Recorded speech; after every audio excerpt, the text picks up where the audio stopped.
Hello, everyone, and welcome to another episode of the Profitable Christian Business. Today's conversation is about something a lot of business owners are chasing: growth, but not just growth at any cost. We're talking about sustainable growth, healthy growth, growth that does not require you to lose yourself, your team, your culture, or your peace in the process.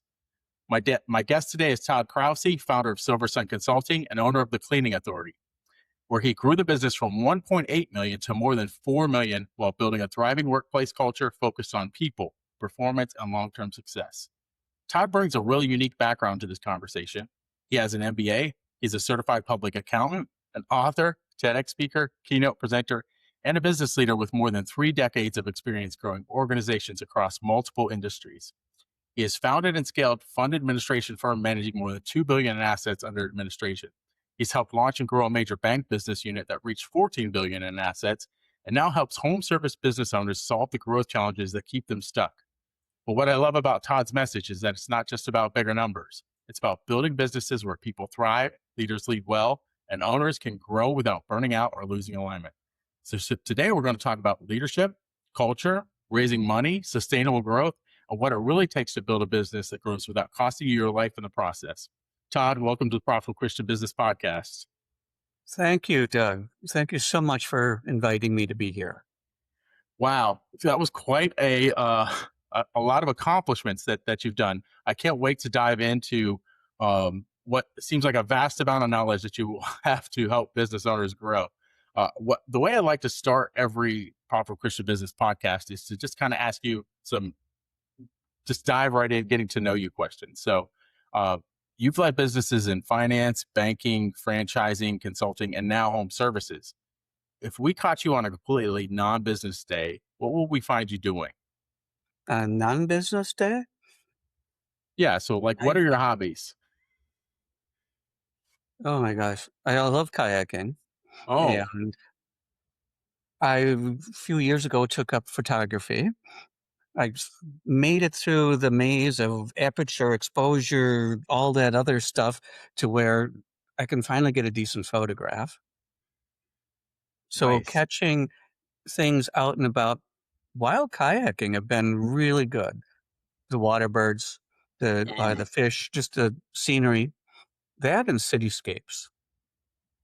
Nice. What part of the country do you live in? I'm in the northeastern corner of Indianapolis. Okay, nice. Is there a lot of good kayaking around where you are? You travel quite a bit for that. I don't do a lot of traveling for it, but what they have done around the city is they have dammed up some of the rivers and created very, very large reservoirs that are miles and miles long. So Awesome. we've got one on both the east side, the west side, and to the north of us that you can spend hours and hours and hours just exploring. One of my favorite memories of travel with me and my wife is we went out to Oregon and we rented kayaks, and there is I don't even remember the name of the river that we were on, but it was crystal clear, mountain water. Like you could see to the bottom, and kayaking down that was one of my favorite things I've ever done.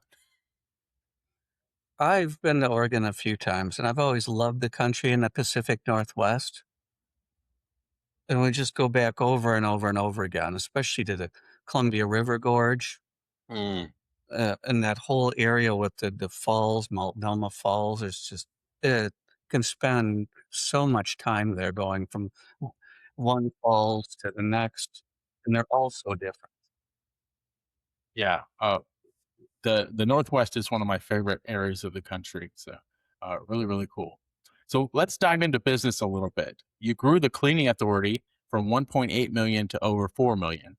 What was one unexpected lesson you learned from leading a home service-based business that no one would have learned in a boardroom? It is more than most people think. It's about the people. Happy cleaners are lead to happy customers. Definitely not like leading a large financial organization at all. And it's always So, amazed me how customers can be hypersensitive to a few dollars on their cleaning fee. So, with the cleaning authority, can you describe that business a little bit? Exactly what that business entails? It is a franchise. It's part of the franchise brands owned by the Authority brands. It's their flagship brand. It's primarily residential house cleaning. Mm.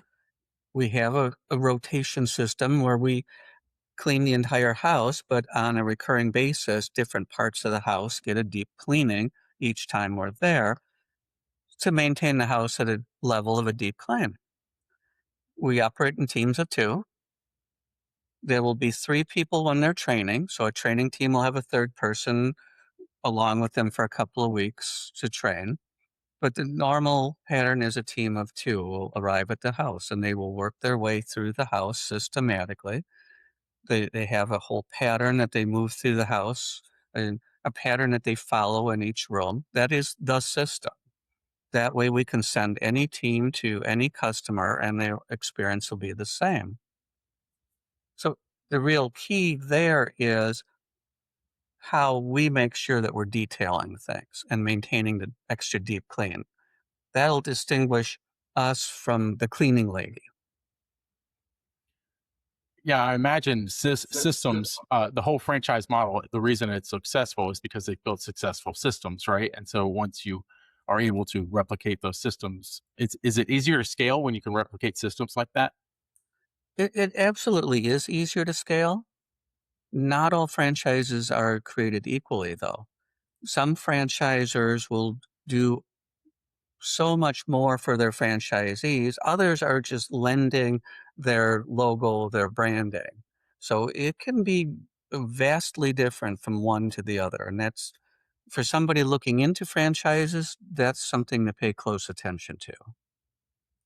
With this particular type of business, the residential cleaning model, can we dive into referrals and like not just referral, like I want to talk about referrals a little bit and recurring business, right? Because I the primary goal is to get the people having you come back, right? So can you Yep. talk a little bit about how you structure that?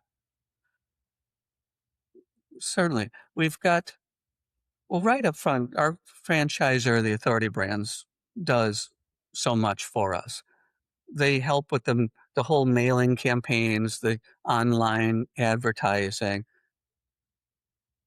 They have a vast library of resources that we tap into. We touch at least 10 to 13 or 14% of our customers every month. And we break it down because we know which people in a given zip code have enough household income to afford house cleaning.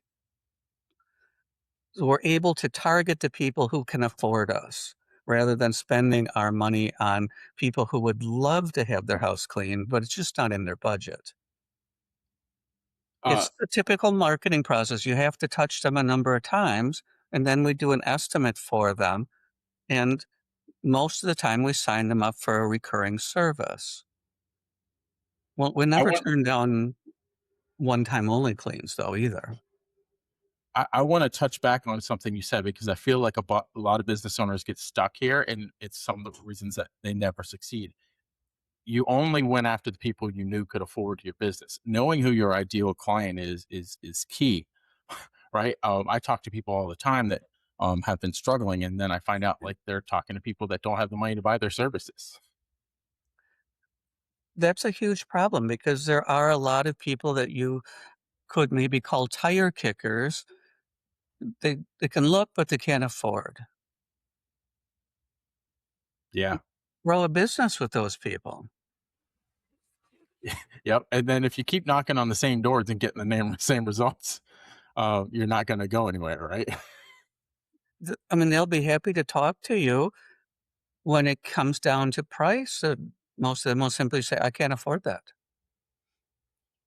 Do you have any insights in how to properly find your demographic, I guess, for a better question, lack of a better question, how to properly find those people that can't afford your services? In the home services world, it's based on income. There are marketing companies out there that have dialed in right down to the mail carrier route and can tell you what the income levels are on a mail carrier route. They can tell you which mail carrier routes are residential, which ones are commercial. There is a lot of data available. Now, if you're B2B,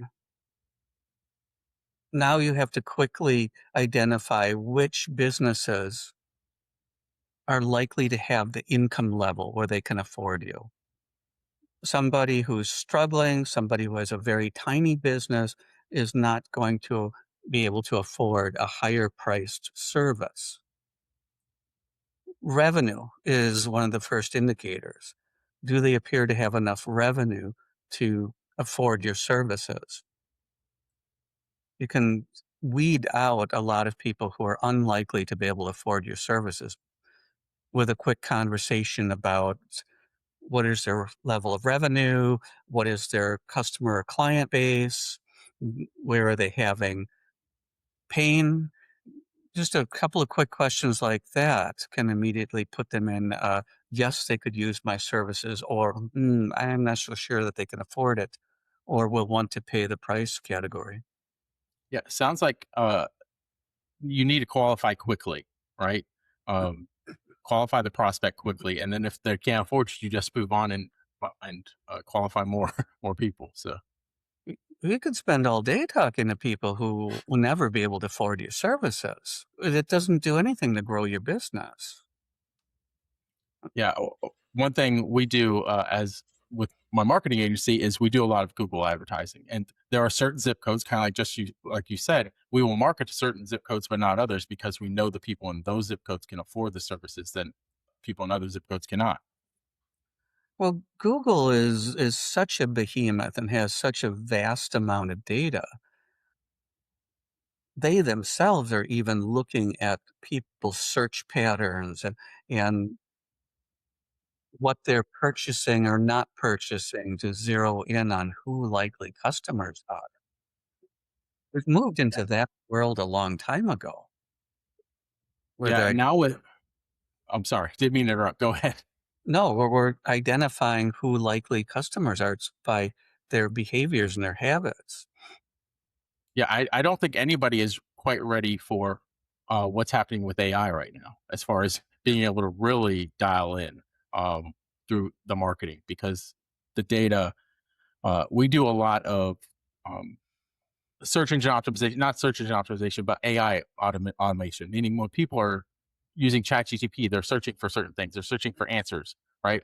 And now ChatGTP is giving them answers. So as a company, you want to be one of those answers that the AI is giving. It has definitely changed the world we're living in, and we're having to rethink a lot of things. SEO, for example, because Google is summarizing answers to our searches, we're not clicking on websites like we used to before. So now companies are talking about optimizing for Google summarization. Mhm. That's a mouthful. It basically means we want our name to somehow pop up when Google answers your question and mention that, well, XYZ company takes care of those type of things. Yep. Yep. So good. We do something called the fill in the blank question on every Profitable Christian Business episode. So, your fill in the blank question, I think, is really going to help a lot of people. So, the biggest mistake business owners make when trying to grow is blank. They try to go and do it on their own. Folks, Mm, there is just too much to know out there. We cannot possibly be an expert in everything. Ask for help. It shortens the learning curve. Yes, advice and help comes with a price tag, but making mistakes and grinding away at it for years longer than is necessary costs you a lot more than getting help and paying for some advice. and opportunity. They struggle to find opportunity because they're afraid. Here's what. Let me really get to what I'm trying to say. They have an objection. Usually the objection is they don't want to pay. They don't want to pay for mentorship. They don't want to pay for employees. They don't want to pay for an expert to help them. But all that time that they're not spending money, they're wasting it. They're in opportunity cost. They're losing opportunity cost every time that they're not willing to get help. Right? Well, and well said. You, you're missing out on revenue, and revenue, part of it at least, drops to the bottom line as profit for you. Let me ask you something. How many goals have you set that just slowly faded out? It's not because you lack motivation. It's not because you're lazy. It's because you don't have a system for execution. That's exactly why we built the Goal Getting app, the execution system for Christian entrepreneurs who are done drifting. Inside the app, you don't juggle 10 goals. You lock in one clear 90-day focus. Then we help you break it into weekly needle moving actions, stay consistent with daily execution, and actually follow through, even when life gets busy. This isn't about doing more. It's about finally finishing what you start. Clarity, execution, momentum. If you're ready to stop drifting and actually move forward, go to goalgetting.app/reset and lock in your next 90 days today. Yeah. When you try that again, kind of what you said, when you try and do it all yourself, you're by yourself. When you have a team, and you especially, I mean, we could really go down a rabbit hole of hiring, right? Hiring the right people on the bus on your team, because you want to fill in your weaknesses, right? Like there are places where you're strong, but you can start to add your weaknesses through a team. Can you talk about that a little bit? Filling in the weaknesses on the team? Mm-hmm. Think of it this way. Hire people who are strong in areas that you are weak. If you hire duplicates of yourself, the whole organization is going to have the same weaknesses that you have and not have the same knowledge gaps that you have. So complementary skill sets are more valuable than like skill sets. So I think this is a good segue too from the hiring process then to building culture, because that's something that you've done a pretty good job at in the past. So can you talk about what it takes to build a good culture? In today's world, most of our workers feel unseen, unheard, unrecognized, in a word, unappreciated. The message filtering down from the top is you're expensive, we need to automate. We get from them are the workers who are coming and going, I'm living for Friday and my paycheck, rather than the workers who come in and care about the work they do. Flipping that around and recognizing that we hire the entire person when we hire them. They come with family, they come with parents, they come with cars that break down. Believe it or not, they want these things called vacations and holiday, and they have problems. But when we show them some dignity and some respect and we give them some space to solve their problems, what they bring to work is appreciation, they care, and they perform their work at a significantly higher level. They invest their heart in the business. They bring you their ideas. They bring you their suggestions. All of this stuff is incredibly valuable. Yeah. What you said there, bringing their heart to the business, like when you treat people well, they are investing back in your business. When you don't treat them well, they're not, right? They're just clocking in and clocking out, doing some of them the bare minimum if they don't like their job, right? It's a difference between just getting the job done and performing the job well.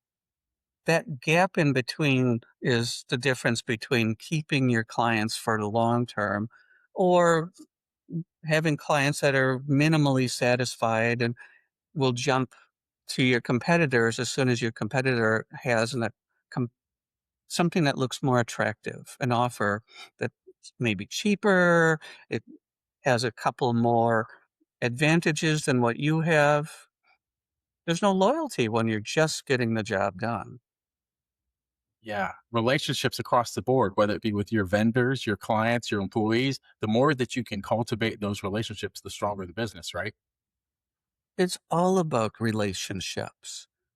Employees will stay at businesses that don't have the highest pay or don't have the most robust benefits if they're feeling appreciated, if they're feeling like they're seen and they're heard and they're making a contribution. Customers will be loyal to businesses that invest in the relationship with them.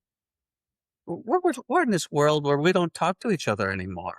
Businesses don't talk to their customers. We're having chatbots do that.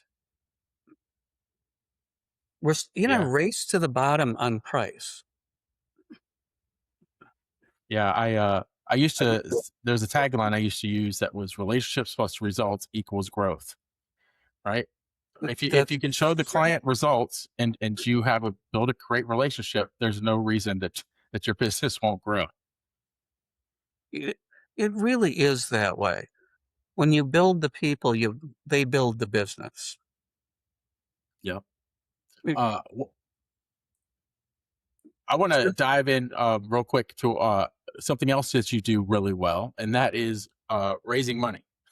Well, through your background as a CPA and all the other things that you've done.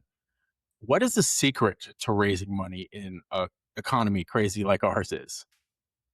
We have to recognize, first of all, where the money comes from and what the mindset is.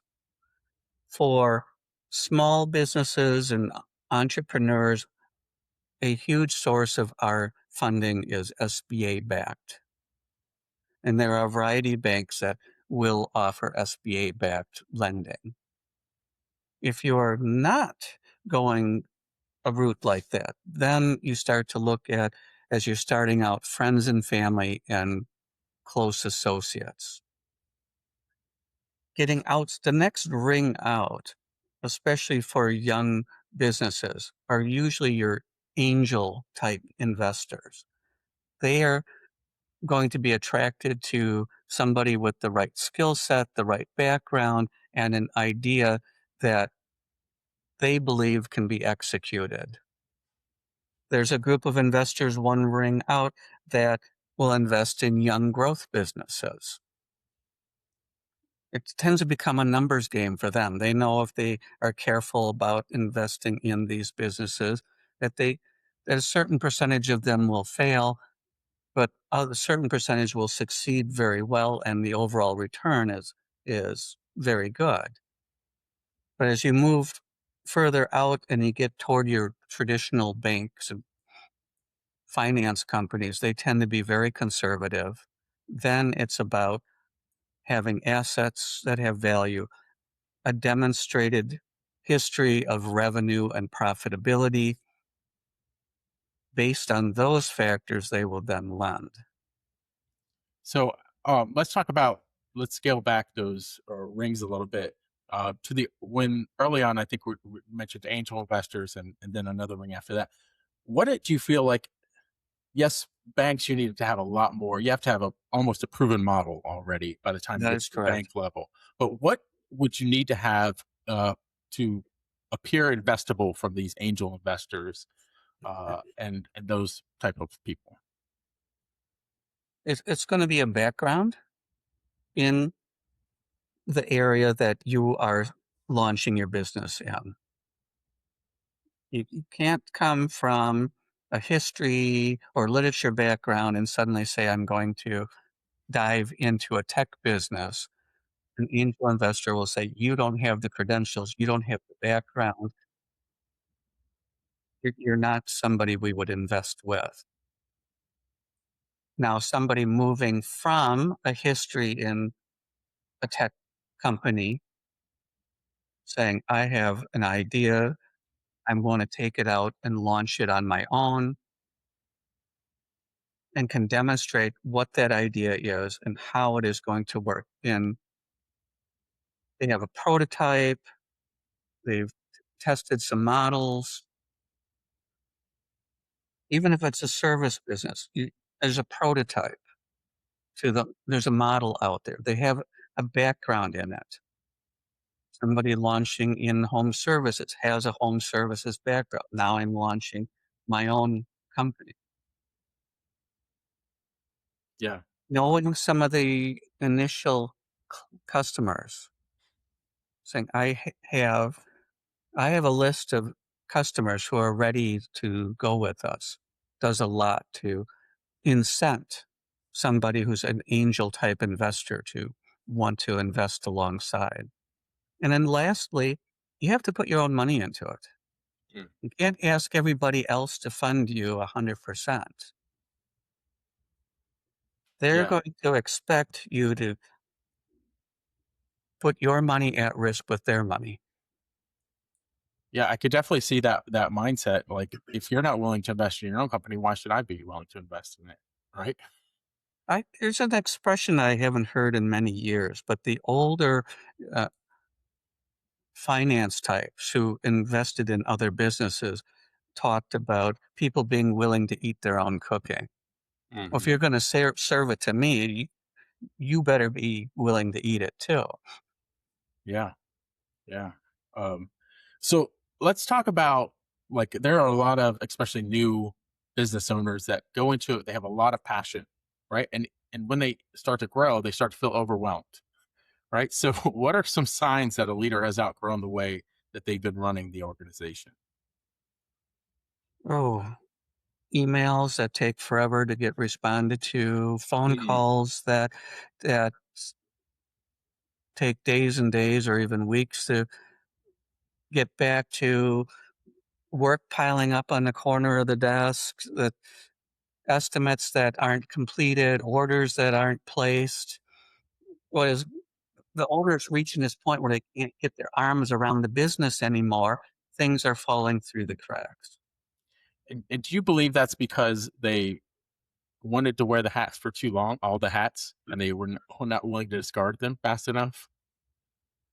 Well, that's one way to look at it.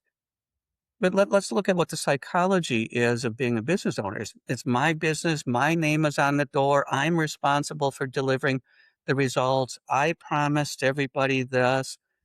Plus, we live in a society that rewards people for being the fixer, the Mm. one who has a solution to everything.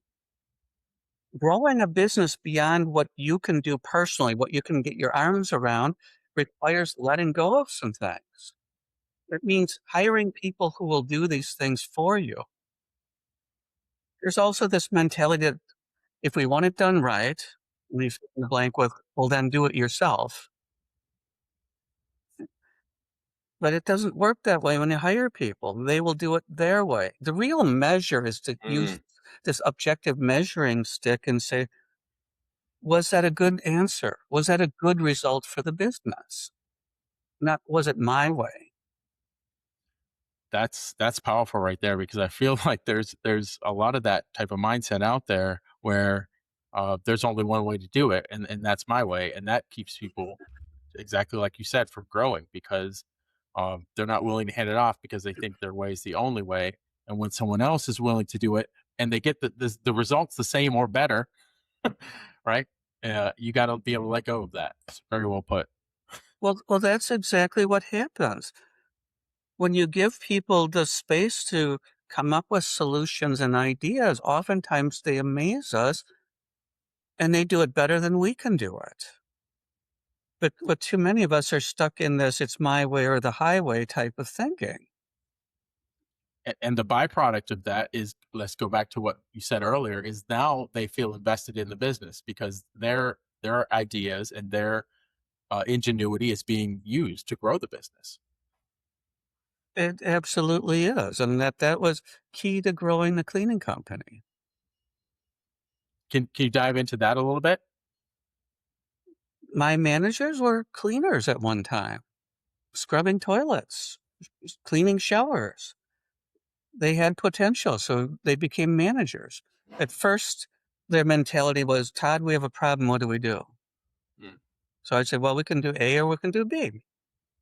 And we'd talk about the pros and cons and pick one. The next one, then they did some growing and they would come and say, "Todd, we have a problem. We think we can do A or we think we could do B." So we would talk about it and the pros and cons and pick one. Eventually, we got to level 3. And they say, Todd, we had a problem. We solved it. This is what we did. Now we're at level 4. I don't hear about most of the problems. What happens now is, Todd, something happened. We took care of it. But we think it's something that you would want to know about. So here's what happened. This is what we did, and it's solved. That is exactly the type of internal growth that you want. They're problem solvers. Those things are not living on my desk anymore. I'm not spending portions of my day fixing those things. They've got it. Can we transition now to questions about faith? Absolutely. So, tell me a little bit about your faith journey um, up until now. Born and raised Christian, originally in fairly conservative branch of Lutheran, Wisconsin Synod.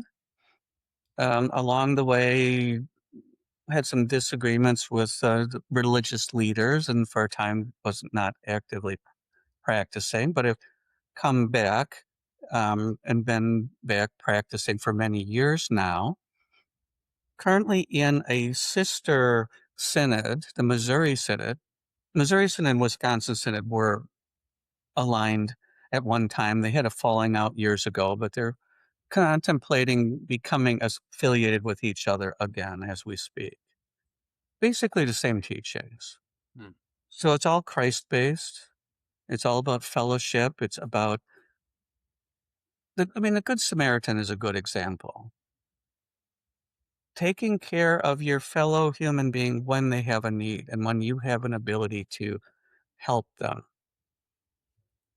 So that has always been a driver, and that has always been part of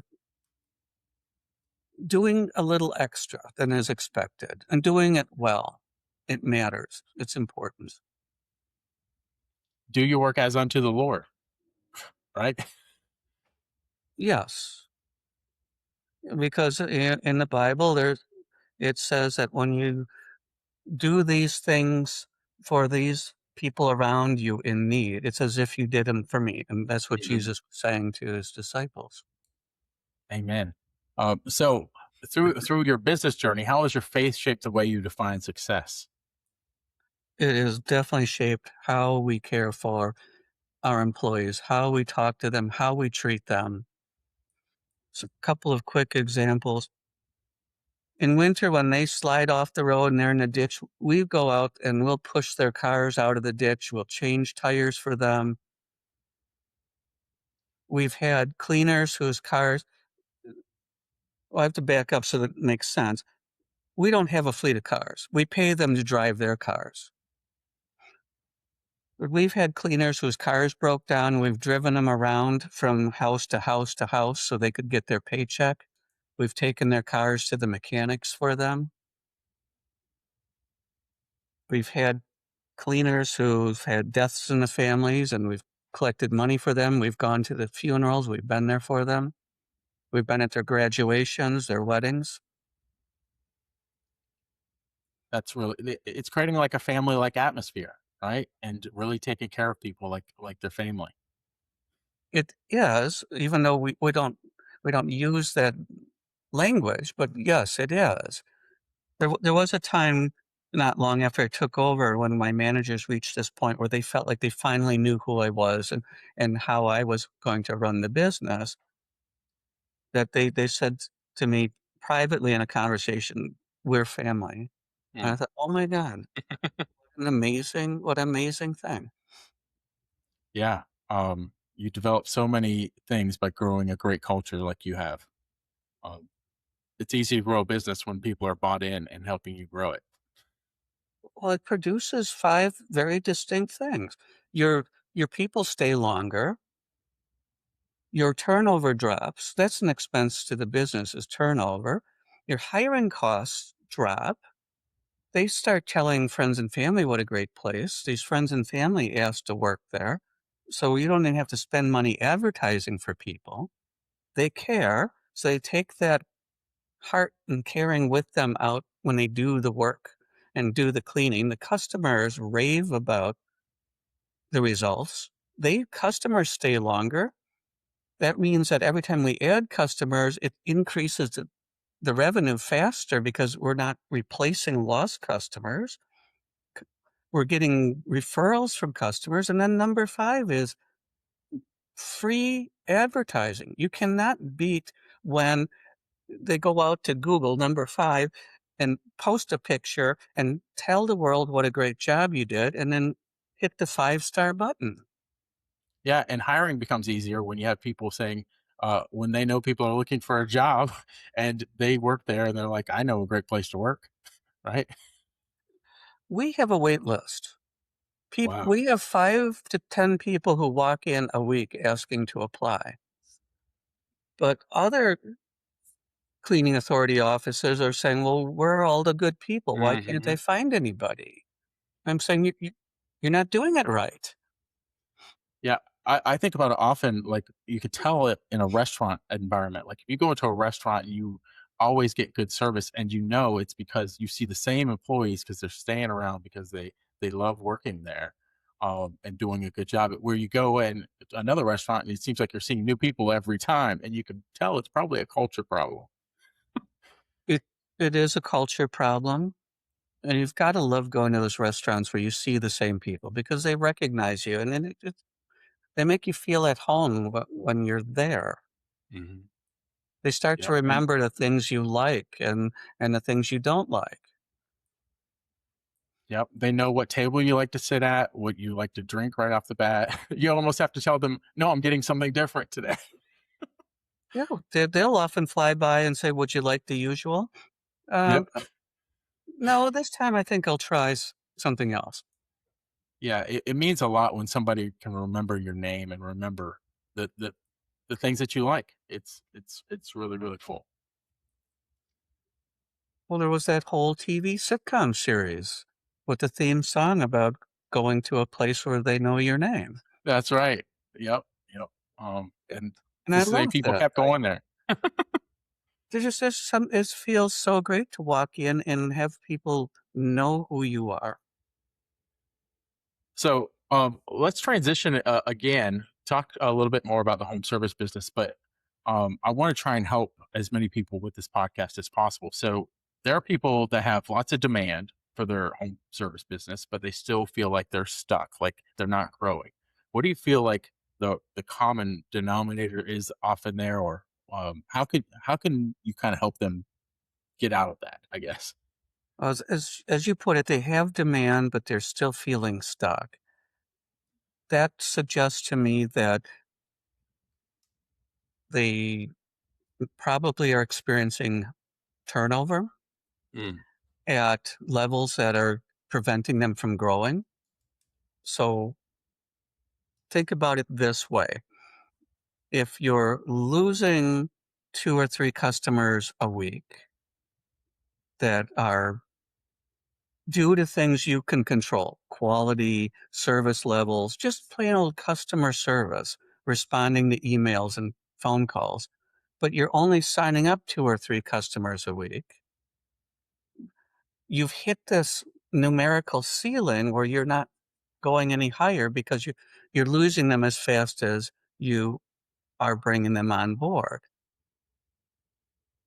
Getting that retention number up, meaning losing the fewest number of customers to things you can control, is critical. Quality is critical. Mm. It goes back to the service levels, and it goes back to how the staff is taking care of the customers. This whole service and customer is like 2 sides of a coin. On one side, the customer says, I want quality service and products, and I want it consistently every time I do business with you. And I want one more thing. I want good customer service. When I need help, I want to be able to pick up the phone and talk to somebody who will help me. Flip that coin over. What does the business owner want? We want to deliver our goods and services efficiently, meaning we want to use the fewest possible resources. because resources cost us money, but we want to deliver it effectively. And that means that we want to do it in a way that we meet the expectations, and I would argue exceed the expectations of our customers. Yep. I think about the Chick-fil-A model a lot when you say that, because I think the reason they succeeded is because they saw a market where it was kind of the McDonald's, the Burger Kings, et cetera, of the world were just automated. The same thing. The employers weren't even that happy. It seemed like they weren't that happy to be there, and they just flipped it on its head. And you got employees that are happy to be there. That and just the customers, they revolutionized the customer experience in the fast food world, and it sounds a lot like what you're talking about. It's the one thing that's just important to remember here is if you can generate some loyalty, there's a certain stickiness that goes with it.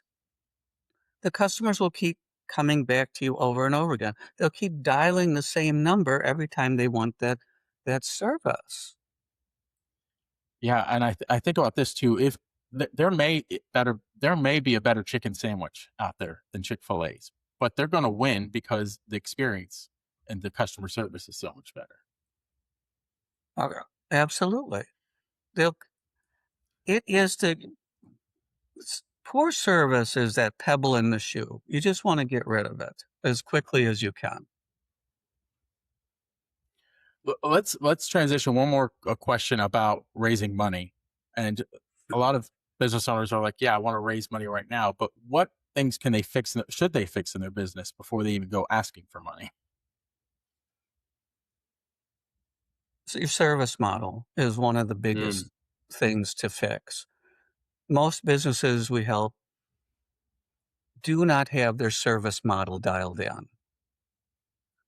Case in point, I had a client down in Winter Garden, Florida. Just by standardizing his service model, we found an extra $40,000 to $50,000 a year in profit right there. Wow. With a poor service model, you're going to have retention problems, Mm. primarily with your customers. That's keeping people from growing. So you're losing revenue right there. Businesses need to make sure that they're priced effectively. That means choose your place in the market. Are you going to be a premium service? Are you going to compete in the middle market? Are you going to be more of a discount service? And then price and deliver accordingly. The last question I have for you, Todd. Sure. Todd, if a business owner or nonprofit leader listening right now is growing, but they feel overwhelmed, disconnected, or stretched too thin, what is the first step they should take to get clarity? That's a good time to take one step back from your desk and really look at what is on your desk and say to yourself, are these tasks that I need to do? Mm. Overwhelm comes from I'm trying to do too much. There aren't enough hours in the day. There are many, many ways to get very good help at affordable prices. For small businesses, even a virtual assistant that can be located in another time zone or even another country can be a very, very affordable way to get repetitive but important tasks off of your desk. Get some help with the email, watching the calendar, making appointments, completing documents and forms. Anything that's repetitive can be documented and handed to somebody else. Yeah, I have to say that virtual assistants has helped my business grow quite a bit. And anytime I start to feel that overwhelm, that's when I know it might be time for to bring someone else on because they have helped me immensely. And I love that you mentioned clarity earlier, and I think that word just in and of itself is so key. Like the more clarity you have as a business owner, the whether it's around your processes, your pricing, your offer, who your ideal client is. We talked about that earlier on. Like the more clarity that you can get around all those things, the easier it is to grow. Wouldn't you agree? It is. And we apply that every day. So let me give you a quick concrete example here. We excel at cleaning 3 and 4 bedroom houses, which are anywhere from a bath and a half to 2.5 baths. Your basic suburban type house where you have mom and dad working, a couple of kids off to school, involved in every extracurricular you can imagine, a puppy dog and a kitty cat. And we can just knock those things out one after another. Now, can we do the huge mansions that sit on the reservoirs, overlooking the reservoirs around us, the things that are 10, 12, 13,000 square feet? Yeah, it's not our sweet spot. Mm. Just like on the small end, taking care of that 750 or 800 square foot apartment is not our sweet spot either.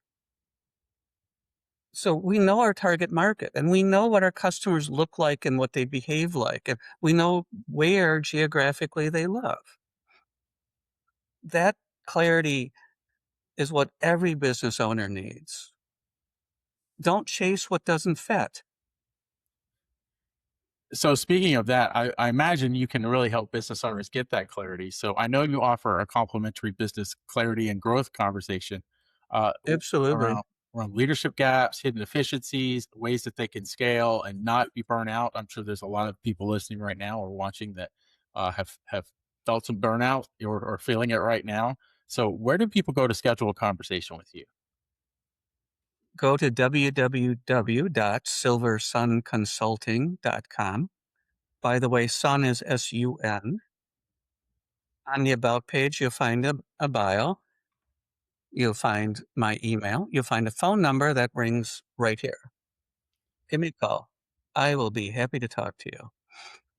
While you're So there, you're not feel free to peruse the media page and the other things about the speaking and events that I've done. You may find that helpful and informative too. That is awesome. I encourage everyone listening or watching because getting clarity around your business and how to move forward. On, what are you doing if you're not doing if you're not getting that? If you don't have that right now, you need to get it, and Todd can certainly help you get there. So, Todd, I loved having you on the show today. Thank you again, Todd, for being here. And remember, if you really want that clarity, go to silversunconsulting.com. And you said it's on the About page, Todd. The About page has all of my contact information, including my cell phone number. So you're not just, that's what I wanted to mention is you're not just calling and getting an assistant that's going to connect you with Todd. You're getting a connection to Todd himself. His cell phone number is right there. So um, go to silversunconsulting.com and reach out to Todd. Well, thank you, Doug. It's been a real honor to be on your show. All right. Thanks, everyone. And until next time, keep moving forward.